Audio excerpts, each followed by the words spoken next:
O, so Lady Alexandria, matagal ka na rin nagmamaneho. May tanong ako sa'yo, ha? A reminder kung anong dapat natin gawin. Sige nga, tingnan ko kung pinapractice mo. Ano ang una mong dapat tingnan bago kumaliwa? Okay, nagmamaneho ka na, kakaliwa ka. Ano ang una mong dapat tingnan? O, letter A, sa likod ng kanang balikat. Letter B, sa malapit sa side mirror. Or letter C, sa malayong side mirror. Yung malapit, ito sa gilid mo, driver seat, ha? Kaliwa.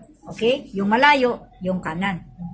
O, sa palagay mo, ate, ano ang dapat mong tingnan? Letter B, sa malapit sa side mirror. Kasi ang question is liliko ng kaliwa. Kasi kung liliko ng kanan, doon ka titingin. Diba? O, tama. So, yan, mga maliliit na bagay. Pero kung hindi natin pinapractice, liliko tayo ng kaliwa, basta lang nakasignal ako, ma'am, bahala na siya mag-adjust sa likod, nagsignal na ako. O, nangyari, ay kabangga ako. So, titingin sa malapit na side mirror. Ibig sabihin yun sa driver's side na side mirror. Ay, very good si ate.